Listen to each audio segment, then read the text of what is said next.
रूप में स्वर्गीय गुलाब रानी जैन, श्रीमती अंगूरी जैन टीकमगढ़ ऑनलाइन जुड़ रहे हैं, जोरदार ताली बजाकर स्वागत करें। श्रीमती पूनम जैन, धर्म पत्नी श्री विनोद जैन सहारनपुर से ऑनलाइन जुड़ रहे हैं, आपका बहुत बहुत स्वागत है।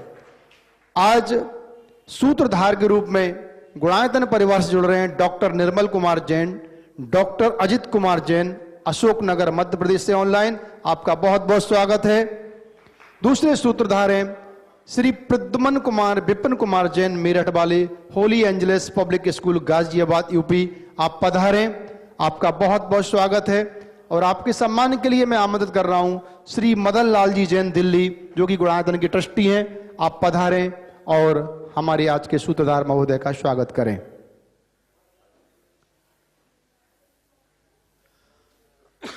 गुणायतन निरंतर विकास के पथ पर अग्रसर है। गुणायतन से प्रतिदिन श्रद्धालु भाव विभोर होकर भक्ति भाव के साथ में जुड़ रहे हैं और गुणायतन परिवार भी निरंतर प्रयत्नशील है कि देश की जनता की भावना को शीघ्र से साकार रूप दे सके। आगे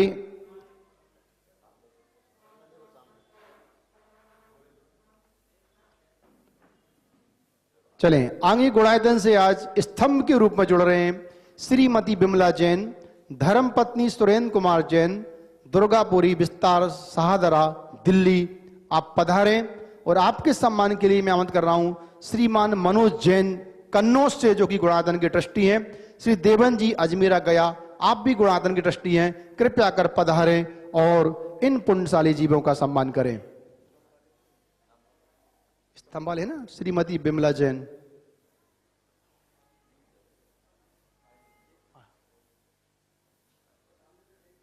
अनुपस्थित हैं, आप जब पधारेंगे हम आपका स्वागत करेंगे।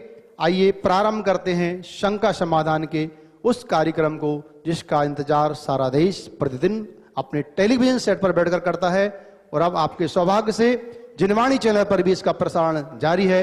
पारस चैनल पर आप पहले से इस कार्यक्रम को देख रहे हैं और मैं पहले ही प्रश्न के लिए आमंत्रित कर रहा हूं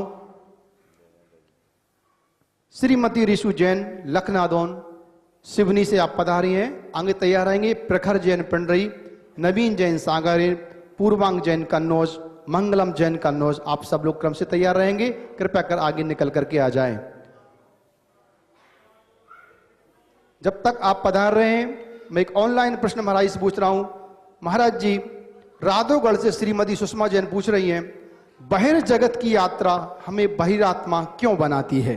2 दिन पहले ही तो उसका उत्तर दिया, परसों ही तो उत्तर दिया, कट करो। हाँ, नमोस्तु महाराज जी, मेरा और मेरे परिवार की ओर से आपके श्री चरणों में बारंबार नमोस्तु महाराज जी।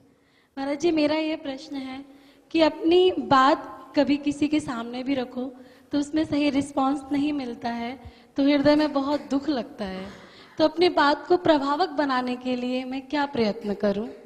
और ज्यादा सकारात्मक हो और बहुत सहजता के साथ विनम्र लहजे में अपनी बात कहो, आपकी बात प्रभावी बनेगी। जी, नमोस्तु महाराज जी। आगे प्रखर जैन पिंडरी, 5-6 नाम बोल दो ना सर। नवीन जैन सांगनेर, पूर्वांग जैन कन्नौज, मंगलम जैन कन्नौज, डॉक्टर मनोज जैन गंगापुर सिटी। महाराज श्री, हम लोग बहुत कम समय के लिए तीर्थ स्थान में आ पाते हैं, तो हमें ज़्यादा से ज़्यादा पुण्य अर्जित करने के लिए भगवान की परिक्रमा करनी चाहिए, 108 परिक्रमा करनी चाहिए, या भगवान को देखते हुए उनकी भक्ति करनी चाहिए, जाप करनी चाहिए? देखो, तीर्थ क्षेत्र में कम समय के लिए आए हो तो सबसे पहला काम तो ये करना चाहिए कि भगवान के चरणों में अपना समय अधिक से अधिक बिताना चाहिए। धर्मशाला और मार्केट में कम से कम समय लगाना चाहिए। लोग तीर्थ क्षेत्रों में आते हैं, यहाँ भी उनका ज़्यादातर समय मार्केट और धर्मशालाओं में बीत जाता है। वहाँ से कटौती करो, भगवान के दरबार में लगाओ, पूजा करो, पाठ करो, स्तुति करो, विधान करो, जाप करो, ध्यान करो, परिक्रमा करो, जिसमें मन लगे, स्वाध्याय करो, गुरुजन का सानिध्य मिला है, प्रवचन सुनो। ये लाभ लेकर अपने जीवन को जितना बन सके धर्म ध्यानमय बनाने का प्रयास करो। तीर्थ क्षेत्र में आओ तो नियम लेकर के आओ कि तीर्थ क्षेत्र में रहूँगा तो एक आसन करूँगा, एक ही बार भोजन पानी लूँगा, ज़्यादा से ज़्यादा 2 बार लूँगा, रात में 4 प्रकार के आहार का त्याग करूँगा। जितना संयम, सदाचार और सादगी से आप तीर्थ क्षेत्र में रहोगे, आपके पुण्य में उतनी ही अधिक बढ़ोतरी होगी। आगे। नमोस्तु नवीन जैन सांगानेर। नमस्ते महाराज श्री मेरा क्वेश्चन है कि आज की वर्तमान दशा को देखते हुए बच्चों में संस्कार नहीं है। हम लोग पाठशाला लगाते हैं तो उनके माता पिता बच्चों को पाठशाला नहीं भेजते हैं, तो हम लोग क्या करें जिससे बच्चों के अंदर बहुत सारे संस्कार आए? देखो, इसके लिए माँ बाप को समझाने की आवश्यकता है और उन्हें इस बात की अच्छे तरीके से इस बात का एहसास दिलाने की आवश्यकता है कि यदि तुम आज अपने बच्चों को पाठशाला भेजोगे तभी भविष्य में तुम्हारा बच्चा तुम्हें बुढ़ापे में तीर्थ करा सकेगा। जो माँ बाप अपने बच्चों को पाठशाला नहीं भेजते, आगे चलकर उनके बच्चे अपने माँ बाप को वृद्धाश्रम में भेज देते हैं। अगर अपने घर की व्यवस्था ठीक बनाए रखना चाहते हो, यदि आप चाहते हो कि तुम्हारा बेटा आखिरी क्षणों में तुम्हें नमोकार सुना सके, यदि चाहते हो कि अंतिम समय तक तुम्हारी समाधि तक तुम्हारा बच्चा तुम्हारे प्रति वफादार बना रहे, तो बच्चों के संस्कार को दृढ़ करो, मजबूत करो और उन्हें ये सारे संस्कार पाठशालाओं के माध्यम से ही मिल सकते हैं। धर्म शिक्षा के बल पर ही किसी के चरित्र को उन्नत बनाया जा सकता है। इसलिए बच्चों को मजबूती के साथ आगे बढ़ाने का प्रयास करें। महाराज यदि इस पर ध्यान नहीं दे तो फ्यूचर में क्या होगा? फ्यूचर अंधेरे से भरा रहेगा। चलिए। पूर्वांग जैन कन्नौज। नमस्ते महाराज जी, मेरा नाम पूर्वांग जैन है, मैं कन्नौज से आया हूँ। मेरा प्रश्न ये है कि शांति धारा सिर्फ शांतिनाथ भगवान की होती है? शांति धारा भगवान के ऊपर होती है और जो भगवान होते हैं उन्हीं को शांतिनाथ मान लिया जाता है। हर भगवान में शांतिनाथ है, समझ गए? तो 24 तीर्थंकरों के पूरे नाम जो के त्यों हैं। नमस्ते। मंगलम जैन कन्नौज। नमस्ते महाराज जी, मेरा नाम मंगलम जैन है। मेरा प्रश्न ये है कि नमोकार मंत्र का अर्थ क्या है? नमोकार मंत्र का अर्थ क्या है? नमोकार मंत्र महामंत्र है। ये दुनिया के सब मंत्रों में श्रेष्ठतम मंत्र है, समझ गए? इसमें पंच परमेष्टि को नमस्कार किया गया है। पंच परमेष्टि हमारे मूल आराध्य हैं, वो हमारे सब कुछ हैं। अरहंत, सिद्ध, आचार्य, उपाध्याय, साधु। इस नमोकार मंत्र को अगर हम लोग एक बार जप लें तो 500 सागर की पाप कट जाते हैं, समझ गए? इसलिए नमोकार मंत्र को खूब भाव से जपना चाहिए। चलो। Doctor Manoj Jain Gangapur city. और मैं आमंत्रित कर रहा हूं श्रीमती बिमला जैन, धर्मपत्नी सुरेंद्र कुमार जैन, दुर्गापुर विस्तार, सहादरा, दिल्ली। आप पधारें, आपके सम्मान के लिए हम तैयार हैं। प्रश्न पूछिए। हाँ। नमस्ते महाराज जी, मैं डॉक्टर मनोज जैन गंगापुर सिटी से आया हूँ। महाराज जी, आत्मा का सबसे बड़ा शत्रु मोहनीय कर्म है। इसमें दर्शन मोहनीय और चारित्र मोहनीय दो प्रकार के होते हैं। दर्शन मोहनीय तो भगवान के दर्शनों से क्षय हो जाता है महाराज जी। चारित्र मोहनीय कर्म को क्षय करने के लिए क्या करना चाहिए? चारित्र मोहनी कर्म के क्षय के लिए प्रखर चारित्र को अंगीकार करना पड़ता है। शुक्ल ध्यान की विशुद्धि से छपक श्रेणी में चारित्र मोहनी का क्षय किया जाता है। मुनि बने बिना चारित्र मोहनी का पूरी तरह क्षय नहीं हो सकता। हाँ, निचली भूमिका में चारित्र मोहनी का क्षयोपशम किया जा सकता है और चारित्र मोहनी के उसी क्षयोपशम के बल पर अपने जीवन को पवित्रता के शिखर पर पहुंचाया जा सकता है। मुनि बनना और अपने चारित्र मोहनी कर्म के क्षयोपशम को बढ़ाने के लिए क्या करें, आप शायद ये पूछ सकते हैं। तो उसके लिए सबसे अच्छा उपाय है चारित्र के आराधकों की सेवा करो, गुरुजनों के समागम में रहो और जितना बन सके चारित्र की अनुमोदना करो और अपने जीवन में यथासंभव संयम, तप, त्याग अंगीकार करो। आगे। नमस्ते। श्रीमती बिमला जैन, धर्मपत्नी सुरेंद्र कुमार जैन, दुर्गापुरी विस्तार, सब सहादरा, दिल्ली। आप पधारें। मैं आपके सम्मान के लिए आमंत्रित कर रहा हूं श्री मनोज जैन कन्नौज, जो ट्रस्टी हैं गुणायतन के, श्री देवेंद्र जी अजमेरा गया। आप पधारें और आपका सम्मान करें। आज आप स्तंभ के रूप में गुणायतन परिवार से जुड़ रहे हैं, आपको बहुत बहुत धन्यवाद। लो। सम्मेद शिखर की पावन भूमि, धर्म का यहाँ खजाना है। गुणायतन के गुण गौरव को भव जीवों ने जाना है। बच्चे भी यहाँ दान दे रहे, श्रीमंतों का कहना का। गुरु विद्या सागर कृपा बरसती, मुनि प्रमाण का कहना क्या। बोलिए तीर्थराज सम्मेद शिखर की। चले, मैं आवाज दे रहा हूं, रोहित जैन सागर मध्य प्रदेश से, जयदीप जैन जयपुर से और मदन लाल जी जैन दिल्ली से। आप प्रश्न के लिए तैयार रहें, आगे आ जाएं। माइक दे भैया, दो जल्दी, थोड़ा और 5-6 नाम बोलो। बोल दिए? स्लो चल रहा, और नाम बोलो। श्री मदन लाल जैन दिल्ली, पवन कुमार जैन दिल्ली, ऋषभ जैन अजमेर, खुशी जैन झांसी, अभिषेक जैन ललितपुर, मधु जैन गोविंदगढ़। पूछो। नमोस्तु महाराज श्री। महाराज श्री, मेरा प्रश्न है, यदि कोई गृहस्थ किन्हीं व्रतों को अंगीकार किए हुए है और भविष्य में यदि वह व्रत किसी अन्य व्रत के साथ एक ही दिन आ जाए तो क्या दोनों व्रत अलग अलग गिने जाते हैं? अगर वो निर्धारित तिथि में है तो कोई दोष नहीं, एक दिन में 2 व्रत हो सकते हैं। दोनों हो सकते? हाँ, चलिए आगे। नमोस्तु महाराज श्री।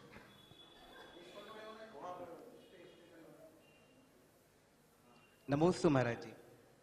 महाराज जी, आपके ज्ञान को देख करके कई बार लगता है कि आपकी जो उत्तर देने की क्षमता हुआ करती है, जैसे हम लोग गृहस्थ होते हैं, हम लोग अपने कॉलेज की लाइफ में पढ़ा जल्दी हो जाता है, लेकिन वो धारणा में नहीं रहता, ऐसा क्यों होता है? सेव करने की प्रक्रिया को ठीक करो। कंप्यूटर में कोई डाटा फीड कर लेने मात्र से काम नहीं चलता। तुम लोग फीड तो करते हो, सेव करने की कला नहीं जानते। सेव करने की कला में जिस दिन निष्णात हो जाओगे, कोई भी बात डिलीट नहीं होगा। जी नमस्ते महाराज जी। चलिए आप आइए, पूछिए प्रश्न उन्हीं को दो, मदन लाल जी। श्री मदन लाल राजेश कुमार जैन, बाहुबली एनके दिल्ली। महाराज जी, हमें काला नमक खाना चाहिए नहीं? हाँ? काला नमक। काला नमक अगर शुद्ध मिले तो खा सकते हैं। आजकल नकली काला नमक मिलता है, उससे थोड़ा बचना चाहिए। और आज हमने असली और नकली काले नमक की पहचान है। असली नमक को अगर आप डालोगे, तोड़ोगे तो क्रिस्टल की तरह टूटेगा, और नकली नमक को आप तोड़ोगे तो जैसे ही ऐसे रहता है। असली नमक को अगर आप पानी में डालोगे तो उसमें से झाई पड़ेगी, और नकली नमक धीरे धीरे फीका हो जाएगा। और आज हमने महावीर जी के दर्शन करे तो महावीर जी के अब एक प्रश्न, दूसरे नहीं। चलिए। श्री मदन लाल राजेश कुमार जैन, बाहुबली एनक्लेव दिल्ली ने एक स्वर्ण का सिक्का गुणायतन के लिए प्रदान किया है। आपके लिए बहुत बहुत धन्यवाद। महाराज श्री के चरणों में नमोस्तु नमोस्तु नमोस्तु। महाराज श्री, आज सच्चे देव, सच्चे शास्त्र, सच्चे गुरु के प्रति हमारी आस्था डगमगाए ना, ऐसा हमें क्या कार्य करना चाहिए? देखिए, सच्चे देव शास्त्र गुरु के प्रति अपनी आस्था को थोड़ा ओम शांति रखिए। सच्चे देव शास्त्र और गुरु के प्रति अपनी आस्था को स्थिर बनाए रखने के लिए सबसे पहली आवश्यकता है इनके स्वरूप को पहचानना। देव शास्त्र गुरु का स्वरूप क्या है, ये आप पहचाने। वीतरागता जिनका आधार है, वो वीतरागता जो मुक्ति का आधार है, ऐसे वीतराग देव, उनके द्वारा प्रतिपादित सत्शास्त्र और मोक्ष मार्ग पर सदैव रत्नत्रय की साधना के साथ आगे बढ़ने वाले विषय कषाय और आरंभ परिग्रह से रहित परम निर्ग्रंथ मुनि, इनके स्वरूप को समझो और ये जानो कि देव शास्त्र और गुरु का आश्रय सांसारिक उपलब्धियों के लिए नहीं, भव सागर से पार उतरने के लिए लिया जाता है। ये वे सशक्त माध्यम है जिनके माध्यम से हमें मुक्ति के पथ पर आगे बढ़ने की प्रेरणा मिलती है, जिससे हमारा मोक्ष मार्ग प्रशस्त होता है, जिसके बल पर हम अपने जीवन का उद्धार कर सकते हैं। ऐसा प्रयास हम देव शास्त्र गुरु के संपर्क में आने के बाद ही कर सकते हैं। तो जिनके हृदय में ऐसी श्रद्धा होती है वो उनके चरणों में समर्पित रहता है, और जिनके हृदय में ऐसी श्रद्धा नहीं होती वो या तो उनका सानिध्य नहीं पाता, और यदि सानिध्य पाता भी है तो उनके साथ एक दूसरे प्रकार का अनुबंध करने की कोशिश करता है, उनसे सांसारिक ख्याति पूजा आदि की चाह अपने मन में रखता है। वो उनके संपर्क में आकर के भी जो उसे पाना चाहिए वो नहीं पा सकता। श्री मनोज जैन कन्नौज, गुणायतन के आप ट्रस्टी हैं, प्रश्न के लिए पधारें। नमोस्तु महाराज। महाराज श्री, आजकल लोग अपने माता पिता की दी हुई नसीहत भूल जाते हैं, लेकिन वसीयत को कोई नहीं भूलता, इसका कारण क्या है? बहुत अच्छा। नसीहत सब भूल जाते हैं, वसीयत को कोई नहीं भूलता। वस्तुतः हकीकत ये है कि लोग माँ बाप की वसीयत पर ही ध्यान रखते हैं, नसीहत को कौन देखता है। बंधुओं, ये बहुत बड़ी विडंबना है। मैं इसके पीछे एक ही बात मानता हूँ, जानता हूँ कि जो प्रारंभ में अपनी संतान को अच्छी नसीहत देकर देते हैं, उन्हें मरते समय अपने बच्चों के लिए वसीयत करने की भी जरूरत नहीं होती। बच्चे सदैव उनके वशीभूत होते हैं। और जो अपने बच्चों को सही नसीहत नहीं देते, उनकी संतान आगे चलकर पिता के द्वारा लिखी गई वसीयत के पीछे भी एक दूसरे का सिर फोड़ी कर देते हैं, सिर फोड़ डालते हैं, एक दूसरे के साथ उलझ जाते हैं। मैं एक ऐसे व्यक्ति के बारे में आपको बताना चाहूँगा जो कहने को अरबपति व्यक्ति, अपने जीते जी उसने अपने सारे बच्चों के लिए जो कुछ देना था वसीयत कर दिया। लेकिन उस व्यक्ति ने मुझसे आखिरी दिनों में कहा था कि महाराज जी, मैं अपना सारा जीवन केवल पैसा कमाने के लिए बिताया और इसके पीछे मैं अपने बच्चों को समय भी नहीं दे पाया। मुझे एक बात की शंका है कि मेरे मरने के बाद मेरे बच्चे, जिनके पास मैंने जितना दिया है वो किसी के पास कम नहीं है, लेकिन मेरे मन में केवल एक शंका है कि मेरे बच्चे कहीं एक दूसरे से संपत्ति के पीछे लड़ेंगे तो नहीं। महाराज ऐसा आशीर्वाद दो कि ये न लड़े। हम बोले अभी भी तुम्हें इन्हीं की चिंता है। अगर शुरू से इन्हें संस्कार दिया होता तो आज तुम्हारे मन में ये प्रश्न नहीं आता। और क्या बताऊं, वो आदमी तो चला गया, आज उनकी संतान आपस में मुकदमाबाजी कर रहे हैं, लड़ रहे हैं। तो मैं आपसे कहना चाहता हूं, संतान को संपत्ति दो या न दो, संस्कार दो।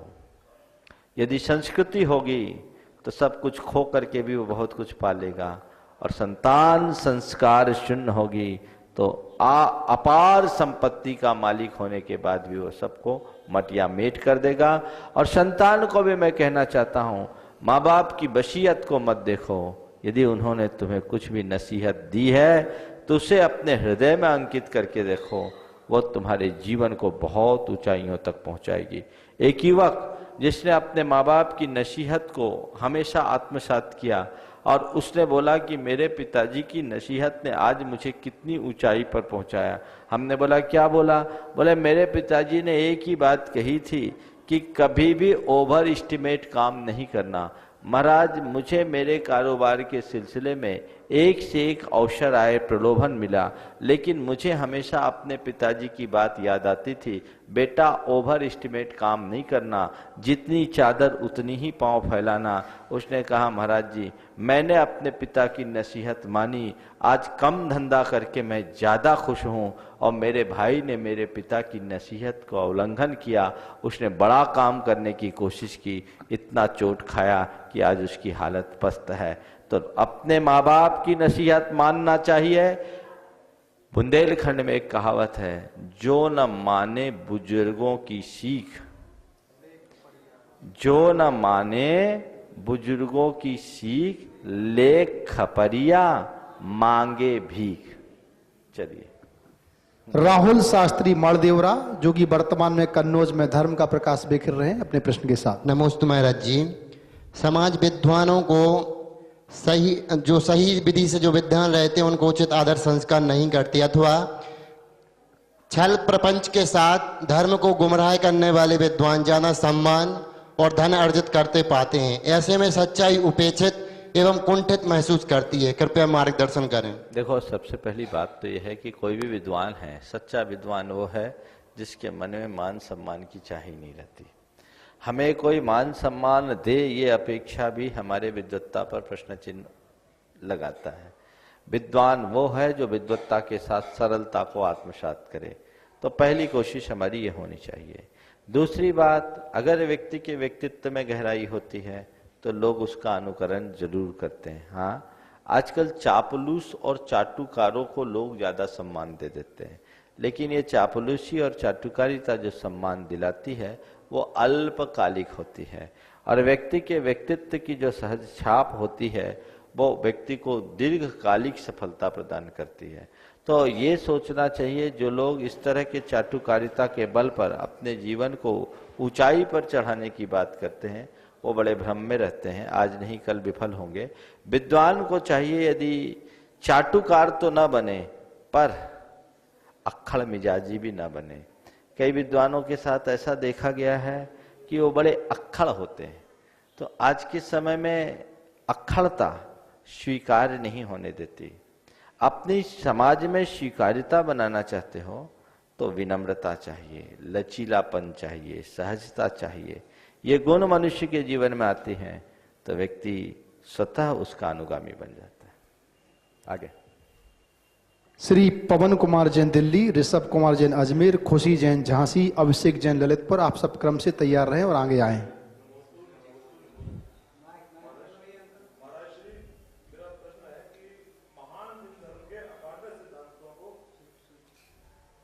महान जैन धर्म के अकाट्य सिद्धांतों को समझ लेने पर भी अनेक अनुयायी तथा अनेकों विद्वान वक्ता भी जब अपने नाम के साथ जैन शब्द न लगाकर मात्र गोत्र ही लगाते हैं, ऐसा क्यों? इससे तो महान जैन धर्म के अनुयायी संख्या में भी कम दिखते हैं तथा महान जैन धर्म की महिमा भी विश्व को समझ में नहीं कई बार बोल चुका। आज के समय में जैनत्व को प्रभाव को बढ़ाने के लिए ये आवश्यक है कि प्रत्येक जैनी अपने नाम के आगे या पीछे जैन जरूर लगाए, और ये अभियान बनाना चाहिए हर व्यक्ति को जैन जैन जैन लिखने के लिए। चलिए आगे और बोलो। जिन लोगों ने भी प्रश्न में नाम लिखाएं उठ करके आ जाएं। जिनका नाम बोला वो ही आए। हाँ चलो इधर से बोलो। नमस्ते महाराज जी, मेरा नाम अभिषेक जैन है और मेरा प्रश्न है कि तीर्थंकर परमेष्ठी को आहार और निहार नहीं होते हैं, लेकिन जब वो साधु परमेष्ठी या तप के लिए जाते हैं तब उनके पास पिच्छिका होती है, तब उस पिच्छिका और कमंडलू का क्या उपयोगिता है? यथार्थ तीर्थंकर भगवंतों के पास पिच्छी भी नहीं होती, कमंडल भी नहीं होती। दीक्षा में जो दिखाया जाता है, दीक्षा कल्याणक में, वो वर्तमान के मुनियों को लक्ष्य रखकर दिखाया जाता है। चलिए आगे। वृत्ति श्रावक विमल जी सेठी गया। लंबे अंतराल के बाद। नमोस्तु गुरुदेव। पूज्य गुरुदेव, मुझे यह ज्ञात हुआ कि आपका महावीर जी अस्य क्षेत्र पर आना प्रथम बार हुआ है। यहाँ पर आए आपको इतने दिन हो गए हैं। इस प्रथम तीर्थ के दर्शन के उपरांत आपको कैसी अनुभूति हो रही है, इसका हम लोगों को अपनी अनुभूतियों से अवगत कराने की कृपा करें। देखिए, मैंने अपने पहले दिन के प्रवचन में भी इस विषय में बात कही थी कि देखो, ये तीर्थ अपने आप में महान तीर्थ है। मैंने बचपन से इसके बारे में चर्चा सुन रखी थी, आने की बड़ी प्रबल इच्छा थी, और यहाँ आने के बाद आपने पूछा है कि कैसा लगा, तो मैं केवल इतना ही कह सकता हूँ कि जैसा मैंने सुना था, सोचा था, उससे भी कई गुना अच्छा लगा। आप पूछ सकते हो क्या अनुभूति हुई, तो मेरी अनुभूति कल्पनातीत है। मैं उसे शब्दातीत है, उसे शब्दों में नहीं कह सकती। तो ये स्थितियाँ अपनी बनती है और बदलती है। चलिए आगे। हाँ,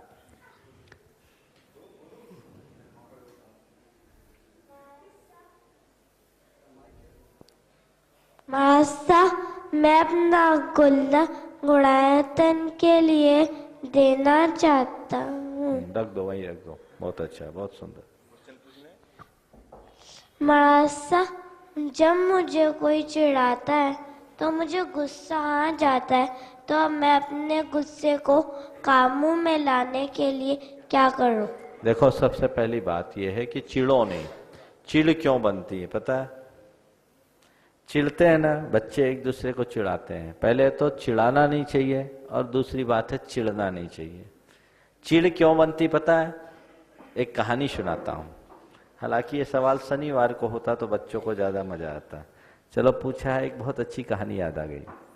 एक थे मुल्ला जी, उनके एक मित्र थे ठाकुर साहब। ठाकुर साहब और मुल्ला जी की बड़ी प्रगाढ़ मित्रता थी, और दोनों बहुत अच्छे साहित्यकार भी थे। ठाकुर साहब जब भी मुल्ला जी के यहाँ जाते तो मुल्ला जी उन्हें बहुत बढ़िया मुरब्बा खिलाते, और वो उनका जो मुरब्बा रहता था बड़ा स्वादिष्ट होता था। ठाकुर साहब उनकी मुरब्बा की अक्सर प्रशंसा करते थे। एक दिन ऐसा हुआ कि मुल्ला जी ने ठाकुर साहब से कहा, जी ठाकुर साहब, ये चिढ़ क्या बला है, चिढ़ कैसे बनती है? ठाकुर साहब ने कहा, ठीक है, कभी बताऊंगा। अब संयोग था उस दिन उनने मुरब्बा नहीं खिलाया। आगे बात बढ़ी और थोड़ी देर बाद ठाकुर साहब ने कहा, मुल्ला जी क्या बात है, आज मुरब्बा नहीं खिलाओगे क्या? अजी ठाकुर साहब बहुत शर्मिंदा हूँ, क्या बताऊं, मुरब्बा खत्म हो गया, नहीं तो मैं तो बिना कहे रखता। बात आगे बढ़ी, मुल्ला जी आज लगता आपकी नीयत खराब है, आज मुरब्बा खिलाने का विचार। अरे ठाकुर साहब क्यों बार बार शर्मिंदा के, तो आज ही बरनी धोई है, नहीं तो मैं तो ऐसे ही ला देता। ठीक 5-7 मिनट बाद ठाकुर साहब जब जाने लगे तो कहा, मुल्ला जी मैं जा रहा हूं, आपका बहुत बहुत शुक्रिया, जा रहा हूं, लेकिन मुरब्बा। अरे ठाकुर साहब क्यों बार बार बार कह दिया ना कि मुरब्बा नहीं है, होता तो क्या मैं आपसे छिपाता, रोज बिना कहे आपके सामने तशरीफ रखता हूं। अब ठाकुर साहब तो अपने घर आ गए, पड़ोस में ही उनका घर था। घर आते ही उन्होंने अपने नौकर से कहा, जाओ और मुल्ला जी से कहो कि ठाकुर साहब ने मुरब्बा मंगाया है। ध्यान से सुन रहे हो? अब वो मुल्ला जी के पास ठाकुर साहब का नौकर गया और नौकर जाते ही ठाकुर साहब से कहा, मुल्ला जी से कहा, मुल्ला जी ठाकुर साहब ने मुरब्बा मंगाया। वो मुरब्बा बोल नहीं पाया, बोले कह तो दिया, एकदम उठ पड़े, एकदम चिल्ल पड़े। कितनी बार कह दिया मुरब्बा नहीं है नहीं है नहीं है, तो क्या आपने छाती फाड़ के दूं क्या? बेचारा नौकर शक पका के आ गया। नौकर ने कहा, वो तो बहुत तमतमा गया, मुरब्बा नहीं है, उसको बहुत गुस्सा है। तो ठाकुर साहब ने कहा, अरे तू नहीं जानता है, तू बिना बर्तन के गया था ना, इसलिए वो चिढ़, ये कटोरा ले जा और कहा इसमें मुरब्बा मंगा। अब वो कटोरा पकड़ा है, कटोरा लेकर के गया और कटोरा लेके गया और जैसे ही दिखाया कटोरा और अपने मुंह से मुल्ला जी मुरब्बा का मुंह बोला और मुल्ला जी अपनी लाठी लेके उसकी तरफ दौड़े। और मुल्ला जी जब लाठी लेके दौड़े तो बहुत जोर से वो कटोरा आगे बढ़ा, मुल्ला जी मुरब्बा, वो लाठी लेके दौड़े। तो देखा कि बच्चे लोगों ने देखा ये क्या मामला है, ये नौकर उनको बोल रहा है मुल्ला जी मुरब्बा और ये लाठी उठा के दौड़ रहे। सब बच्चे बोलने लगे मुल्ला जी मुरब्बा, मुल्ला जी मुरब्बा। अब वो पत्थर उठाए, वो लाठी उठाए। अब जहां निकले मुल्ला जी, लोग कहे मुल्ला जी मुरब्बा, वो चिढ़ जाए। 15 रोज बाद ठाकुर साहब पहुंचे। क्या ठाकुर साहब आपने उस दिन क्या मजाक बना दिया? बोले क्या किया? मैंने तो कोई मजाक, ये कोई बात होती है? उस दिन पूरा क्या मजाक कर दिया आपने, मेरी सारी इज्जत खराब कर दी। बोले मैंने तो कुछ नहीं किया, मैंने तो आपके सवाल का जवाब दिया। बोले मैंने क्या सवाल किया था? आपने पूछा था चिड़ कैसे बनती है, मैंने चिड़ बना के बता दी, मुल्ला जी मुरब्बा। समझ गए? तो दूसरे चिढ़ाएंगे, तुम उसको अनसुना करोगे तो कभी नहीं चिढ़ोगे, और जब चिढ़ाए और तुम उसको सुनोगे तो चिढ़ाएंगे। तो आज से नियम ले लो, कोई मुझे कितना भी चिढ़ाने की कोशिश करे, हम चिढ़ेंगे नहीं और किसी को चिढ़ाएंगे नहीं। ठीक है? चलो, तो गुस्सा भी नहीं आएगा। श्रीमती सुशीला जी पाटनी किशनगढ़, और आगे तैयार रहेंगी नमिता जैन, अनन्या जैन।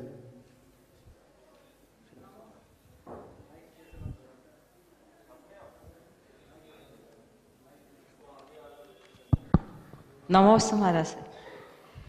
मेरी शंका है कि महाराज जी जब बैठने जाते हैं किसी की मौत मृत्यु में, तो लोग जब जैन मंदिर आसपास में नहीं जा पाते हैं, तो कहीं जैसे वैष्णव मंदिर में बैठ के नमोकार मंत्र बोलिए। एक दिन दिया मैंने, आपने ऑनलाइन पूछवाया था, मैं नहीं थी जब, आप सुन नहीं पाई। उत्तर में दे दिया हूँ, अलग से दे दूंगा। दूसरा और दूसरा, आपने अभी प्रथम बार भगवान महावीर स्वामी के दर्शन करे, मैंने फोटो देखी आपकी, तो इतना अच्छा लगा कि आप दोनों ने आपस में क्या क्या बातें करी होगी महाराज जी, थोड़ा सा हमको ही बता दीजिए। भगवान के पास रहा और जो आनंद मुझे आया मैं उसे शब्दों में नहीं कह सकता। इतनी अच्छा लग रहा था फोटो देखे कि हमारा भी कहीं ऐसा सौभाग्य हो कि हम भी भगवान से कुछ बात करें। बिल्कुल बिल्कुल, भगवान तो बोलते हैं अपने भीतर के भगवान को पालो, इतना देने के लिए तैयार है। हम ही लोग कृपण है जो लेने में पीछे रह जाते हैं। और एक किसी ने शंका पूछी है कि हम बोरिंग के पानी से जल चंदन बनाते हैं और पूछा रहा कुएं के पानी से धो लेते हैं, बांसवाड़ा की किसी की थी, तो महाराज जी क्या है ये? देखिए, भगवान के लिए जो पूजा के अष्टद्रव्य है उसे शुद्ध जल से ही धोना चाहिए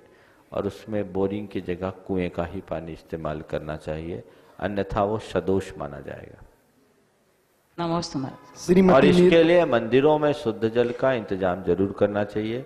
आज के समय में तो ये सुविधा हो गई है, आप थोड़ी चौड़ी बोरिंग करके पानी निकाल सकते हैं। और एक जो अभी नई बात सामने आई है, बारिश के जल को संग्रहित करके जो वर्षों खराब नहीं होता। हर मंदिर में एक टांका बनना चाहिए जिसमें 10-20 हजार लीटर पानी आप स्टोर कर लें, वो कभी खराब नहीं होता।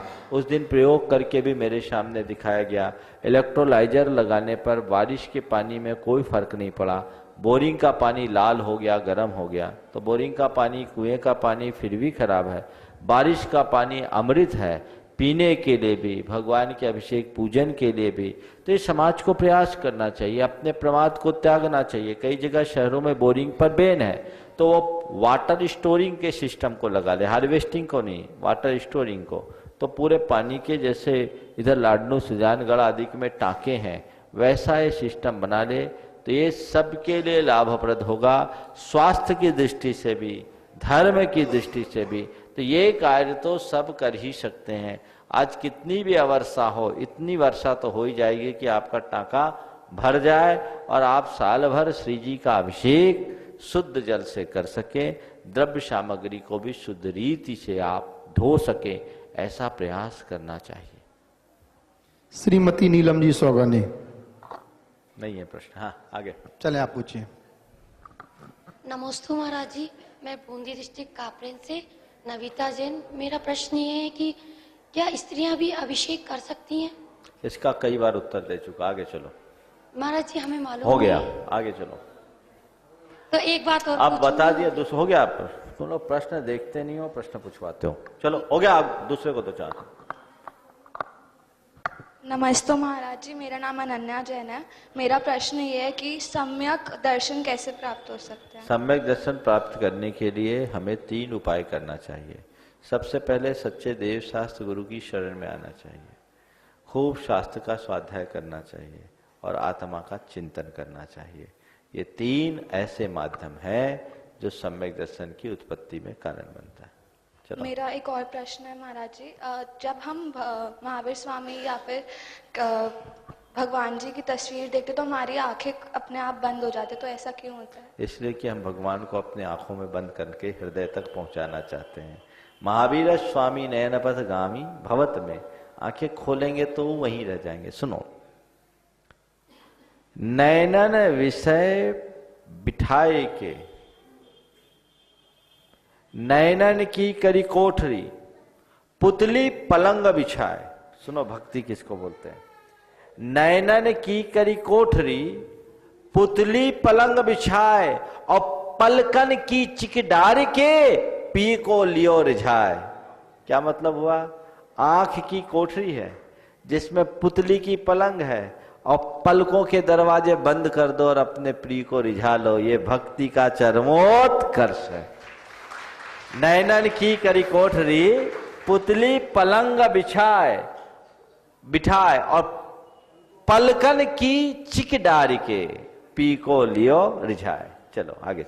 खुशी जैन झांसी। शीघ्रता से अंग तैयार रहेंगे। श्रीमती उषा पाटनी महावीर जी, नमन जैन, नीरू जैन, कोटा। नमस्ते महाराज जी, मेरा नाम खुशी जैन है, मैं झांसी से आई हूँ। मेरा प्रश्न ये है कि मैं सुबह स्कूल जाती हूँ तो मैं मंदिर नहीं जा पाती, तो मैं शाम को मंदिर चली जाती हूँ, तो क्या मुझे उतना ही पुण्य लगेगा? देखो, तुम्हारी प्रायोरिटी में स्कूल पहले हो गया, मंदिर बाद में। पुण्य तो लगेगा, सुबह जाओगे तो और अच्छा लगेगा, लेकिन नहीं जा सको तो शाम को जाओ। नमस्ते महाराज जी। और लोग, हाँ आप जल्दी निकल आइए। महाराज जी, मेरा नाम नमन है। मेरा प्रश्न ये है कि आलू भी जमीन में उगता है, गेहूं भी जमीन में उगता है, तो आलू क्यों नहीं खा सकते? आलू जमीन के अंदर उगता है, गेहूं जमीन के ऊपर उगता है, इसलिए गेहूं खा सकते, आलू नहीं खा सकते। चलो। नमस्ते महाराज श्री। महाराज श्री, मेरा प्रश्न ये है कि जैन धर्म में शनि अमावस्या का क्या महत्व है? जैन धर्म में कोई महत्व नहीं।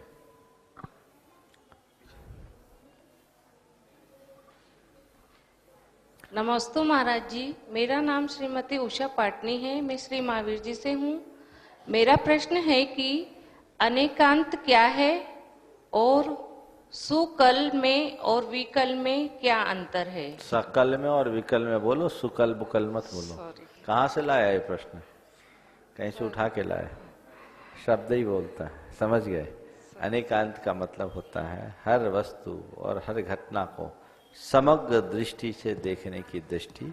इसके बारे में मैं पहले कई बार विस्तार पूर्वक बता चुका हूँ, इसलिए अभी नहीं बोलूंगा। आगे बुलाओ। प्रवीण जैन मोहिली। और बोलो। आप जब तक आ रहे हैं। हाँ।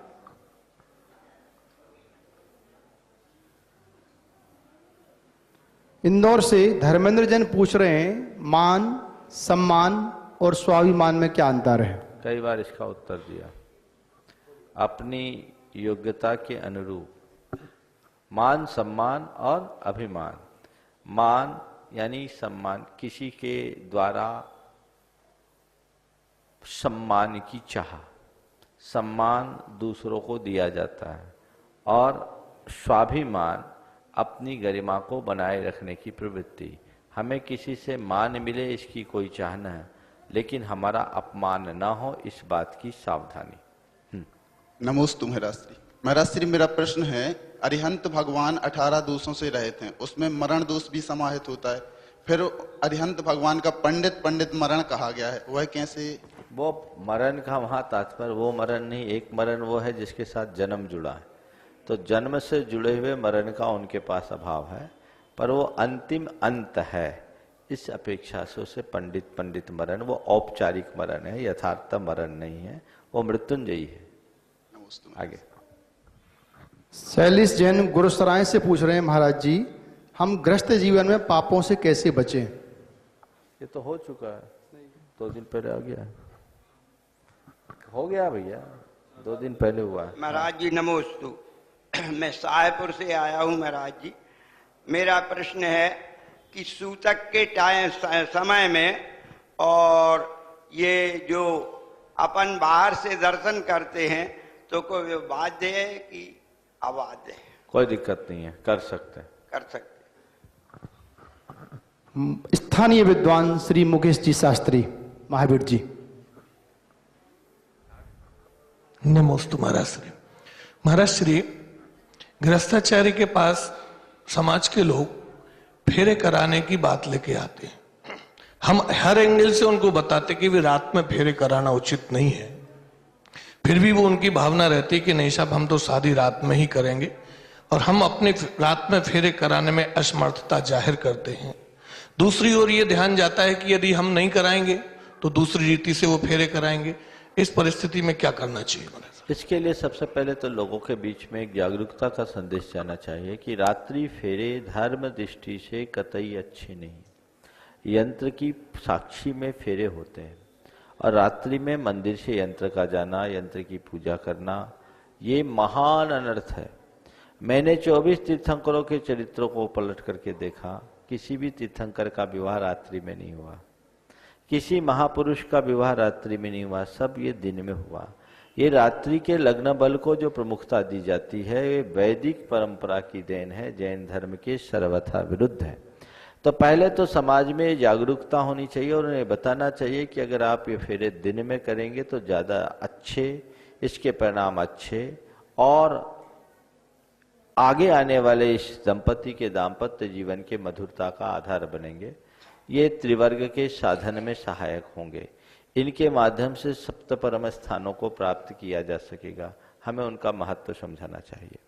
दूसरा, ये नियम बनना चाहिए मंदिरों में कि जो रात्रि में विवाह करते हैं उनको हम यंत्र और मंदिर के उपकरण भी नहीं देंगे। सामाजिक स्तर पर इस पर प्रतिबंध लगना चाहिए। दिन में फेरे करे, दिन में विवाह करे, उनके लिए तो हम ये व्यवस्थाएं देंगे। जो रात्रि में करेंगे उनको धर्म विरुद्ध क्रिया का हम कोई अनुमोदन नहीं करेंगे। रहा सवाल कोई दूसरे से करा ले तो उनकी वो जाने, हम पाप के अनुमोदक क्यों बने।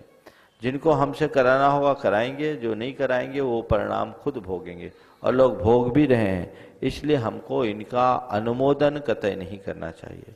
हमने पिछले 20 वर्ष पहले, 15-20 वर्ष पहले मध्य प्रदेश में 1996 से लेकर 1998-99 तक एक अभियान चलाया था, जिसमें संपूर्ण मध्य प्रदेश में लगभग जिधर हम लोगों का प्रवास रहा, रात्रिकालीन विवाह और भोज पर जैन समाज ने प्रतिबंध लगाया।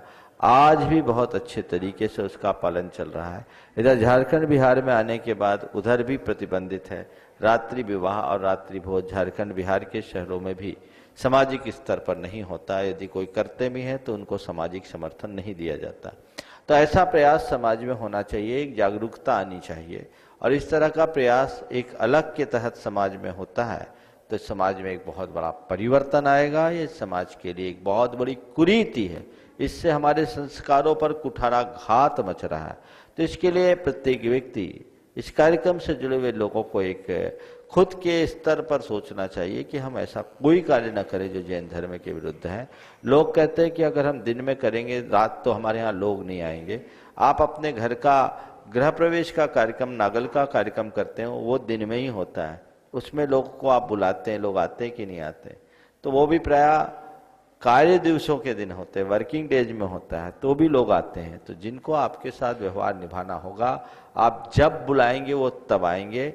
आपको अपने उसूलों पर दृढ़ रहने की आवश्यकता है। मेरे संपर्क के बहुत से अजैन भाई लोग ऐसे हैं जिनने इस तरह के कार्यक्रमों से प्रेरणा लेकर अपने यहाँ के दिन के शादी, दिन के भोज की। मैं आपको एक उदाहरण देता हूँ। जब मैं 1997 में सागर में था, जैन समाज के स्तर पर जब रात्रि विवाह और रात्रि भोज पर प्रतिबंध की बात आई, वहां नारा दिया था, दिन में शादी दिन में भोज, यही अहिंसा का जय घोष।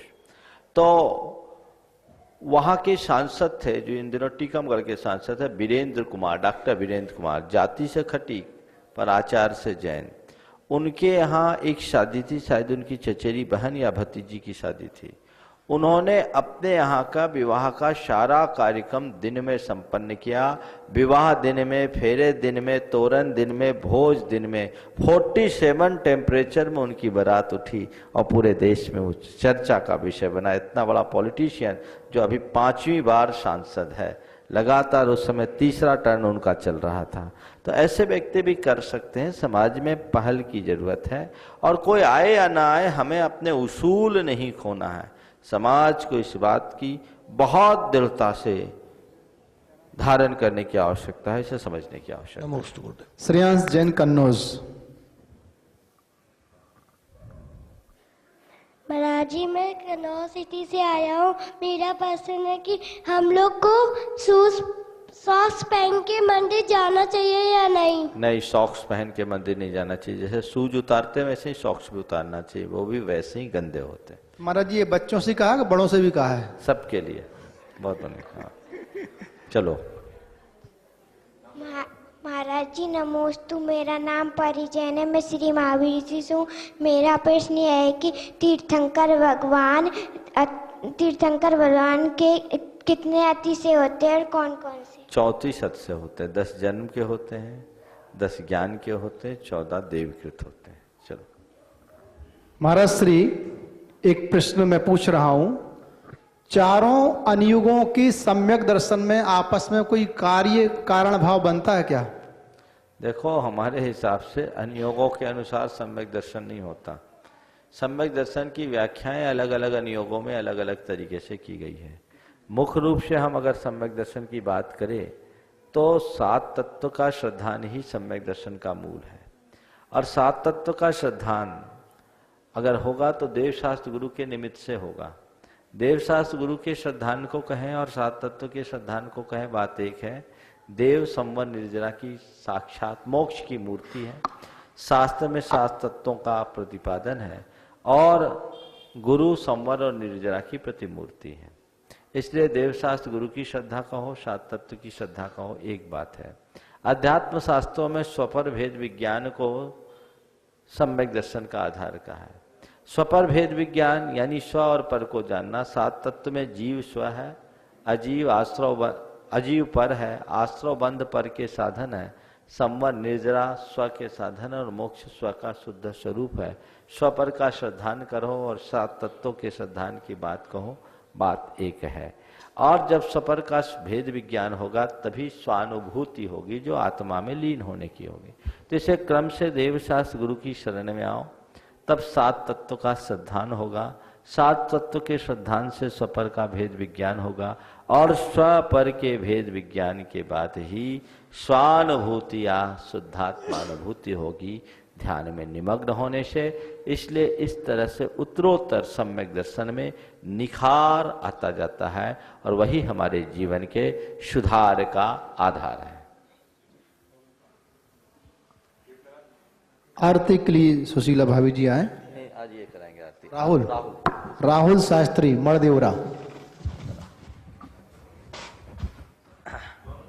आज करने दो, विशेष इच्छा है। ओम। अभी तो रुकेगी। शुरू कर। बोलिए मुनिवर प्रमाण सागर जी महाराज की, मुनिवर विराट सागर जी महाराज की। आरती का थाल ले लें हाथों में। प्रमाण सागर की गुणे आगर की शोभा में से महावीर भगवान की जयंती को इतने हर्षोल्लास से ही क्यों मनाते हैं? क्यों बचे हुए 23 तीर्थंकरों की जयंती नहीं मनाते? अरे आजकल तो महावीर भगवान की जयंती में भी हर्षोल्लास कम हो गया, भाव रचाना शुरू कर दिया।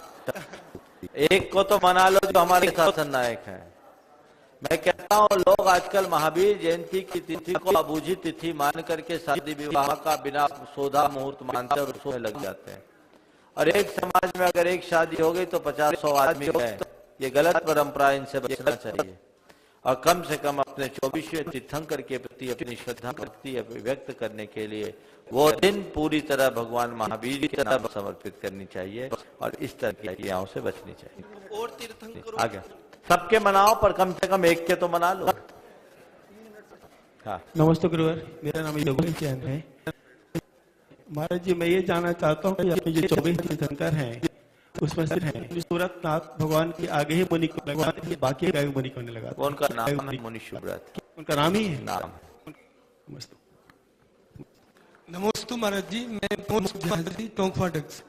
मेरा प्रश्न ये है कि भविष्य में होने वाली अशुभ घटनाओं का पूर्वाभास क्यों होता है और जाकर के भी हम उसको परिवर्तित क्यों नहीं कर सकते? देखिए पूर्वाभास टेलीपैथी ऐसा बहुत बार हुआ। अच्छा है जिनको हो जाता है वो सावधान हो जाए। नहीं, उसके लिए क्या करें? परिवर्तित पूर्वाभास होना तो अच्छी बात है। एक्सीडेंट होने से पहले यदि आपको उसका आभास हो रहा है तो अपनी गाड़ी को थोड़ी गति कम कर दीजिए। फिर भी हुआ कम कर दीजिए। फिर भी हुआ तो ये समझिए कि उतना तेज नहीं हुआ, थोड़ा कम हुआ, उसको जितना डाइल्यूट कर सके करिए। नमस्ते। कल प्रातः काल का प्रवचन प्रातः इसी स्थान पर है और शंकर समाधान का कार्यक्रम भवन में है। कल दिन में दोपहर में 2 बजे यहाँ से बिहार होगा, 1:30 बजे यहाँ से बिहार होगा। कल से बिहार का शंकर समाधान का कार्यक्रम भवन में होगा और कल सुबह का प्रवचन आहारचर्या यही होगी। तो कुछ क्वेश्चन कुछ बोलो। नमस्ते गुरुवर, मेरा नाम पीयूष जैन है। महाराज जी, मेरी शंका ये है कि मैं कुछ दान राशि देता हूँ। उस दान राशि का अगर उपयोग कुछ जीव हिंसा की जो उपकरण खरीदने में अगर होता है, जैसे मान लीजिए में अगर कूलर है, पंखा है, एसी है, मंदिर में जो लगते हैं या गीजर लगते हैं, तो क्या मंदिर में उन्हीं उपकरणों के लिए दान देना चाहिए जो मंदिर के योग्य हैं। ऐसे उपकरणों के लिए दान न दे जो हमारे मंदिर के विरुद्ध है। निर्माण निधि में वैसी नहीं होना चाहिए मंदिर में। चलिए उस बच्ची को दो, पहले उस बच्ची को उस दिन भी रो रही थी। हाँ दो, इसको दो। हाँ बोलो दो। हाँ यही हाल है इसका, शर्मा देती फिर होती है। चलो हो गया आशीर्वाद। चलो हाँ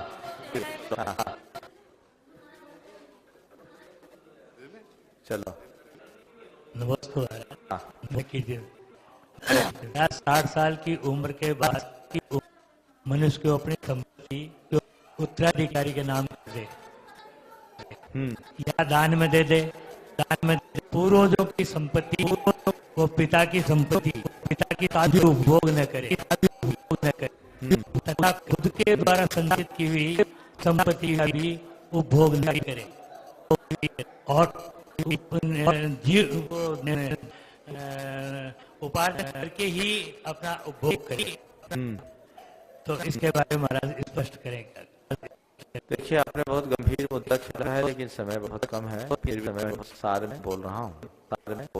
वो व्यक्ति बहुत भाग्यशाली है जिसने 60 वर्ष तक की उम्र में अपने पूर्वजों की संपत्ति का भोग नहीं किया, अपने द्वारा उपार्जित संपत्ति का उपभोग करने के बाद अवशिष्ट है उसे दान में देने का भाव बनाया है। अपनी संपत्ति का एक अंश संतान को देना चाहिए और संतान को ये सीख भी देना चाहिए कि धन नश्वर है, धन के साथ धर्म का भी संचय करो, इतने से तुम अपना काम चलाओ, तुम अपने जीवन से आगे बढ़ाओ। मैंने अपने पिता के द्वारा दी गई संपत्ति के इतने भाग का ही उपयोग किया, बल्कि